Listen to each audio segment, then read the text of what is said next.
Hello बच्चों, नमस्कार। कैसे हैं आप लोग सभी। उम्मीद है आप सभी लोग अच्छे होंगे बच्चों और अपने एग्जाम की तैयारी अच्छे ढंग से कर रहे होंगे। इसके पहले हम लोगों ने अपनी प्रश्नावली नंबर 8.2 स्टार्ट कर दिया था बच्चों, और उसके कुछ क्वेश्चंस भी हम लोगों ने सॉल्व कर लिए थे। यानी अपने क्वेश्चन नंबर 1 के 3 पार्ट सॉल्व कर लिए हैं। इस वीडियो में हम लोग अपना चौथा पार्ट सॉल्व करेंगे, ठीक है। अगर आप लोगों ने वो वीडियो नहीं देखे हैं तो प्लीज़ आप लोग उसको देख लीजिएगा। मैंने आप लोगों को उसमें टेबल भी कैसे याद करनी है वो भी बताया है, ठीक है। आइए अपना ये क्वेश्चन देखते हैं, ठीक। बच्चों हम लोग का क्वेश्चन दिया गया है sine 30 degree plus ten 45 degree minus cosec 60 degree, ठीक है, बटे sec 30 degree plus cos 60 degree plus cot 45 degree, ठीक है। अब बच्चों इन मानों को हम लोग जो है रखते चलेंगे और अपना ये क्वेश्चन सॉल्व करते चलेंगे, ठीक है। यहाँ पर लिखेंगे हल। देखिए हम लोग जानते हैं साइन 30 डिग्री का मान होता है बच्चों 1/2, तो 1/2 लिख लिया। बीच में प्लस का चिन्ह है, प्लस लगा दिया। ये टेन 45 का मान होता है बच्चों 1, तो यहाँ पर 1 लिख लिया। बीच में माइनस का चिन्ह है तो माइनस का चिन्ह लिख दिया। उसके बाद में कोसेक 60 का मान, ठीक। बच्चों अभी तक आप लोगों ने पूरा टेबल अगर नहीं याद किया है तो कम से कम 2 लाइन या 1 लाइन तो याद ही किया होगा। तो मैं आप लोगों को लोड नहीं लेना है, वो भी मैं बताता चलता हूँ कि कैसे याद करना है, ठीक है। बच्चों हम लोग जानते हैं कि साइन थीटा का उल्टा होता है कोसेक थीटा, ठीक है। मैं केवल लिख रहा हूं आप लोगों को दिखाने के लिए। आप लोग ऐसे ही दिमाग लगा के याद करते रहेंगे, ठीक है, या अपने आप लिख ले जाएंगे जब आप लोगों को एक बार याद हो जाएगा। मैं केवल समझा रहा हूं, ठीक है। साइन थीटा का उल्टा होता है कोसेक थीटा। तो बच्चों हम लोग साइन साइन 60 का मान अगर हम लोग जान जाएंगे तो हम लोग उसका उल्टा कर देंगे, ठीक है। 1/, कोसेक 60 का मान हो जाएगा। तो बच्चों हम लोग साइन 60 का मान जानते हैं √3/2 होता है। तो इसका उल्टा हम लोगों को क्या मिल जाएगा, कोसेक 60 का मान, यानी 2/√3 मिल जाएगा। इस तरीके से हम लोगों ने ये अपना मान पता कर लिया, ठीक है बच्चों। अगर हम लोग यहाँ पर देखिए सेक 30 का मान यूज किया गया है, तो सेक 30 का मान हम लोग जानते हैं कास थीटा का उल्टा होता है सेक थीटा, ठीक है। सेक थीटा होता है। तो बच्चों यहाँ पर कास का हम लोग अगर 30 डिग्री का मान निकाल लेते हैं, देखिए कास 30 डिग्री बराबर हो जाएगा 1/सेक 30 डिग्री, ठीक है। यानी अगर हम लोग कास 30 का मान लिखते हैं तो उसका ठीक उल्टा हम लोगों को सेक 30 का मान पता चलेगा, ठीक है। तो कास 30 का मान होता है बच्चों √3/2 होता है। तो इसका मान हम लोगों को पलट के निकाल देना होगा 2/√3, ठीक है। इस तरीके से हमने अपना ये मान ज्ञात कर लिया, ठीक है। अगर आप लोगों को याद है तो वो सबसे अच्छी बात है बच्चों, ठीक है। अब यहाँ पर अपने मान लिखते हैं। देखिए कासेक 60 का मान हमने निकाल लिया है 2/√3, ठीक है, यहाँ पर लिख दिया। अब यहाँ पर पूरे बटा लगाते हैं बच्चों ऐसे। उसके बाद में इसका मान हम लोगों ने निकाला है 2/√3, तो यहाँ पर लिखते हैं 2/√3। बीच में प्लस का चिन्ह है, प्लस लगा दिया। कास 60 का मान बच्चों हम लोग जानते हैं जो साइन 30 का मान होता है वही कास 60 का मान होता है, यानी 1/2 हो जाएगा। प्लस का चिन्ह है, प्लस लगा लिया। और काट 45 का मान बच्चों वही होता है जो टेन 45 का, यानी 1, ठीक है। इतनी बात आप लोगों ने समझ ली होगी। हमने अपने सारे मान लिख दिए हैं। अब मैं यहाँ पर थोड़ा सा मिटा के उसके बाद में सॉल्व करता हूँ, ठीक है बच्चों। आइए इसको सॉल्व करते हैं। देखिए बच्चों अगर इस तरीके से कहीं पर भिन्न दी हो, जैसे ये ऊपर भिन्न दी गई है और नीचे भिन्न दी गई है, तो हम लोग क्या करते हैं, यानी अगर 2 से ज्यादा दी गई होंगी तो हम लोग कैसे करते हैं। देखिए यहाँ पर 1 लिखा है, इसके नीचे कोई हर नहीं, तो इसका 1 लिख देंगे हर। जिसका हर कुछ नहीं होता है बच्चों उसका हर 1 होता है, ठीक है। तो यहाँ पर भी हमने लिख दिया और नीचे भी लिख दिया, ठीक। अब उसके बाद में क्या करेंगे बच्चों, हम लोग इन संख्याओं का एलसीएम लेंगे, इनके हरों का एलसीएम लेंगे, ठीक है। तो एलसीएम बच्चों तब सही से निकलता है जब कोई ऐसे ठीक से संख्या हो 2 3 4 5, यानी इस तरीके से। लेकिन यहाँ पर रूट में है, तो इसका रूट में अगर है बच्चों तो एलसीएम हम लोग निकालने के लिए क्या करेंगे, सभी का आपस में गुणा कर देंगे, वही हम लोगों का एलसीएम होगा, ठीक है। यहाँ पर लिखते हैं 2 का गुणा 1 में होगा तो 2 हो जाएगा, और जो 2 यहाँ से मिला उसका √3 में गुणा होगा तो क्या मिल जाएगा बच्चों, 2√3, ठीक है। एलसीएम इतना मिल गया। ऊपर वाली लाइन ऐसे खींच देते हैं। अब ऊपर की बात हम लोग करेंगे, ठीक है बच्चों। अब देखिए जो बच्चों यहाँ पर इसके हर में दिया गया है और जो चीज एलसीएम में से नहीं है वही चीज हम लोग इसके अंश में गुणा करेंगे। जैसे यहाँ पर 2 है और एलसीएम हम लोगों का 2√3 है, यानी यहाँ पर √3 नहीं है, तो इसके अंश में √3 का गुणा करेंगे तो क्या हो जाएगा, √3 गुणे 1 हो जाएगा, ठीक। अब बीच में प्लस का चिन्ह है तो प्लस का चिन्ह लगा दिया। अब देखिए बच्चों यहाँ पर 1 है, यानी ये पूरा एलसीएम ही नहीं है इसके हर में, तो यानी पूरे का गुणा ऊपर करना होगा, यानी 2√3 का गुणा हम लोगों को इसमें 1 में करना होगा, ठीक है। उसके बाद बच्चों बीच में माइनस का चिन्ह लगा दिया।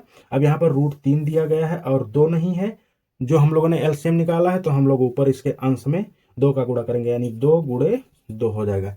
इतनी बात आप लोगों ने समझ ली होगी। अब ये पूरे का बटा जो चिन्ह लगा है बच्चों, ये चिन्ह हम लोग लगाएंगे। यहाँ पर मैं ये चिन्ह लगाता हूँ आप लोग इसको ध्यान से समझेंगे, ठीक है। अगर ध्यान से समझेंगे तो कोई भी कंफ्यूजन नहीं होगा। अब देखिए यहाँ पर भी बच्चों ऐसे ही दिया गया है। देखिए इस संख्या का, इसका और इसका आपस में हम लोग को क्या निकालना है, एलसीएम निकालना है, ठीक है। तो ये एलसीएम निकालने वाली संख्या नहीं, क्योंकि यहाँ पर जो है रूट में संख्या है, तो हम लोग क्या करेंगे, आपस में इनका गुणा कर लेते हैं, ठीक है। तो √3 का 2 में गुणा होगा तो बच्चों 2√3 हो जाएगा, और इनका 1 में गुणा होगा तो वही आएगा, यानी हम लोग को क्या मिलेगा, 2√3 यहाँ से मिल जाएगा। आप लोगों को दिख रहा होगा। और यहाँ पर ऐसे एक लाइन खींचते हैं। अब ऊपर की बात करते हैं। तो बच्चों हम लोग को एलसीएम में मिला है 2√3, ठीक है, और इसके हर में केवल √3 है। तो हम लोग यहाँ पर क्या नहीं है, यहाँ पर 2 नहीं है, ठीक है। इस एलसीएम का यहाँ पर 2 नहीं है, तो जो नहीं है उसी का गुणा इसके अंश में करेंगे, यानी 2 का गुणा हम लोग इसके अंश में 2 में कर देंगे, ठीक है। बीच में प्लस का चिन्ह है, प्लस का चिन्ह लगा दिया।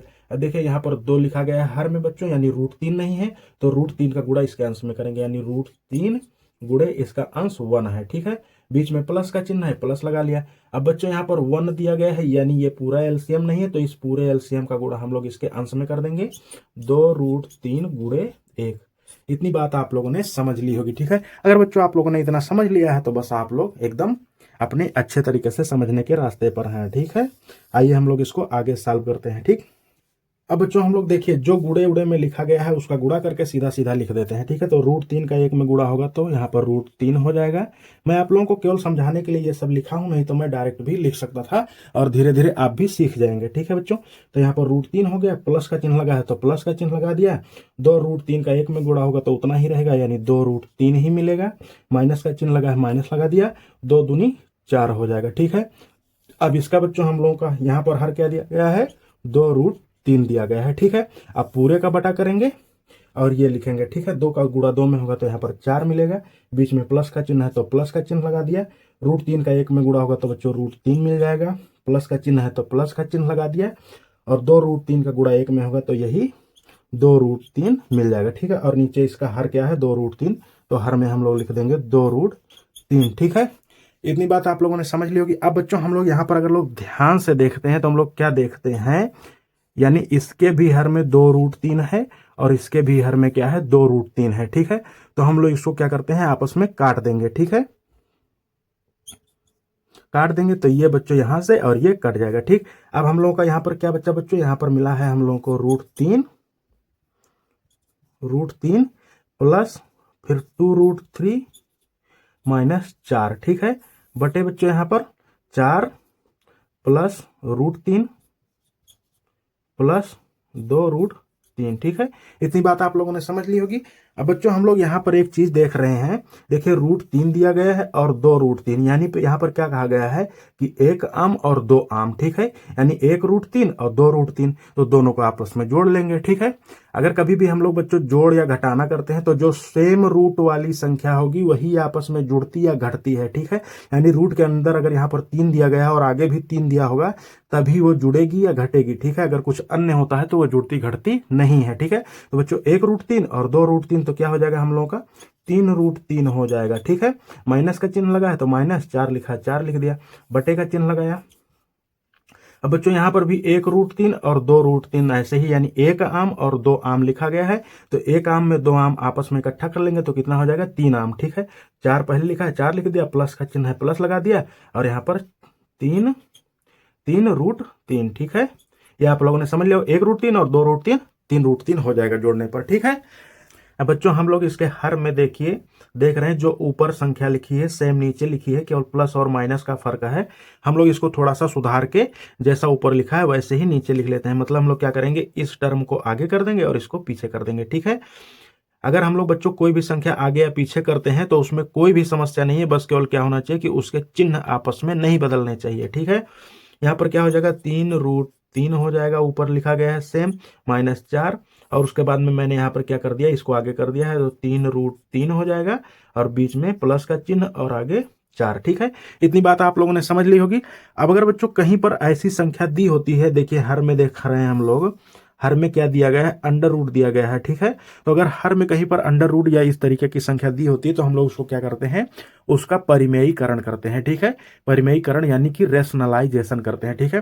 तो बच्चों परिमेयीकरण में क्या होता है, जो संख्या नीचे दी होती है ठीक उसी संख्या का आगे ऊपर और नीचे गुणा करते हैं।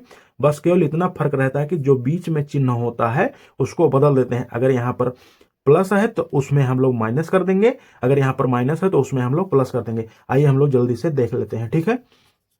3√3 यहाँ पर कर देंगे, बीच में यहाँ पर क्या दिया गया है, प्लस का चिन्ह दे दिया गया तो माइनस कर देंगे और यहाँ पर 4 कर देंगे। वही का सेम भी हम लोग नीचे गुणा कर देंगे, ठीक है। 3√3 और यहाँ पर माइनस यहाँ पर 4, ठीक। इतनी बात आप लोगों ने समझ ली होगी। अब यहाँ पर अगर बच्चों हम लोग ध्यान से देख रहे हैं तो क्या यहाँ पर हम लोगों को मिल रहा है, ये सेम टर्म यहाँ पर दिया गया है, यानी 3√3 माइनस 4, यही सेम। और यहाँ पर क्या दिया गया है, 3√3 प्लस 4 और 3√3 माइनस 4, ठीक है। तो ये हम लोग एक चीज यहाँ से फार्मूला एक ध्यान में हम लोग क्या आ रहा है बच्चों, क्या कि अगर कहीं पर लिखा हो एक ब्रैकेट में a प्लस बी और दूसरे में लिखा हो a माइनस बी, तो हम लोग उसको क्या कहते हैं, ए स्क्वायर माइनस बी स्क्वायर, ठीक है। ये हम लोगों का एक फार्मूला होता है, ठीक है बच्चों। तो वो यहाँ पर लगेगा, यानी एक टर्म प्लस में है एक माइनस में है, यहाँ भी एक प्लस में है और एक माइनस में है, ठीक है। और अगर बच्चों ऊपर देख रहे हैं हम लोग तो यहाँ पर क्या दिया गया है, एक जगह पर a माइनस बी दिया गया है, दूसरे ब्रैकेट में a माइनस बी दिया गया है। तो अगर कहीं ऐसा होता है बच्चों तो ये हम लोगों का क्या बन जाता है, a माइनस बी का होल स्क्वायर, ठीक है। तो इसकी जगह पर बच्चों ऊपर वाली हम लोग ये लिख देंगे और नीचे वाली जगह पर ये लिख देंगे, ठीक है। आगे हम लोग लिखते हैं, देखिए हम लोग ऊपर वाली जगह पर क्या लिखेंगे, 3√3 माइनस 4 का होल स्क्वायर, ठीक है। और नीचे हम लोग क्या लिखेंगे बच्चों, a plus b a minus b, तो यहाँ पर a square minus b square, यानी 3√3 का स्क्वायर माइनस बी यानी 4 का स्क्वायर, ठीक है। इतनी बात आप लोगों ने समझ ली होगी बच्चों। अब हम लोग आगे सॉल्व करते हैं। देखिए हम लोग जानते हैं बच्चों कि अगर कहीं पर फार्मूला होता है, देखिए यहाँ पर लिख रहा हूं, जगह थोड़ी सी बची है, a माइनस बी का होल स्क्वायर फार्मूला होता है बच्चों। तो इसको हम लोग जानते हैं क्या होता है, a square plus b square minus 2ab, ठीक है। तो बच्चों हम लोग ऊपर वाली के जगह पर यही फार्मूला जो है अपना खोल देंगे। तो यहाँ पर क्या लिखेंगे, a स्क्वायर, तो a स्क्वायर की जगह पर हम लोग क्या लिखेंगे, 3√3 का स्क्वायर प्लस बी स्क्वायर करना तो बच्चों 4 का स्क्वायर 16 हो जाएगा। उसके बाद में माइनस 2 गुणे ए हम लोगों का 3√3 है और बी हम लोगों का क्या है, 4 है, ठीक है।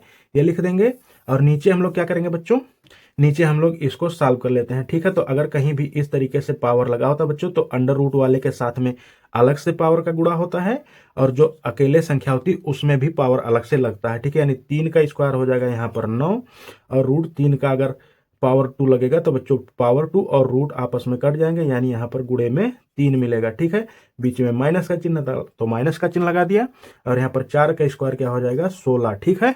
इतनी बात आप लोगों ने समझ ली होगी। अब हम लोग आगे सॉल्व करते हैं बच्चों, आप लोग ध्यान से देखेंगे, मैं ध्यान रखूंगा कि आप लोगों को ये दिखे, ठीक है। अब यहाँ पर भी देखिए स्क्वायर लगा है बच्चों, तो एक बार 3 का स्क्वायर होगा और √3 का स्क्वायर अलग से होगा। तो 3 का स्क्वायर हम लोग जानते हैं 9 होता है और √3 और रूट और पावर आपस में कट जाएंगे, यहाँ पर हम लोगों को 3 मिलेगा, ठीक। बीच में प्लस का चिन्ह है, प्लस लगा लिया, यहाँ पर 16 है तो 16 लिख दिया, माइनस का चिन्ह लगा है माइनस। देखिए जो संख्या अकेले होती है यानी रूट में नहीं होती है तो बच्चों उनका जो है आपस में गुणा हो जाता है। जैसे ये संख्या और ये संख्या आपस में गुणे हो जाएंगे, 2 3 6 चौक 24 हो जाएगा, यानी 24 हो जाएगा। और यहाँ पर √3 है तो √3 ये ऐसे ही लिख दिया जाएगा, ठीक है बच्चों। अब हम लोग नीचे देखिए 9 त्रिक 27 हो जाएगा, 27 माइनस 16, ठीक है। तो 27 में से हम लोगों को यहाँ पर 16 घटा देना है, ठीक है बच्चों। अब हम लोग इसको आगे सॉल्व करते हैं तो 9 त्रिक 27 यहाँ भी हो जाएगा, प्लस 16 हो जाएगा, माइनस यहाँ पर 24√3, ठीक है बच्चों। हम लोग को नीचे क्या मिला है, 27 में से 16 घटाएंगे तो हम लोग को यहाँ पर 11 मिलेगा, ठीक है। इतनी बात आप लोगों ने समझ ली होगी। अब इसको भी हम लोग जोड़ लेते हैं, 27 में हम लोग 16 जोड़ेंगे बच्चों तो 6 और 7 कितना हो जाएगा, 13, यानी यहाँ पर 3 हो गया हासिल, देख रहे होंगे आप लोग। आइए बच्चों हम लोग इसको इस साइड में लिखते हैं, ठीक है।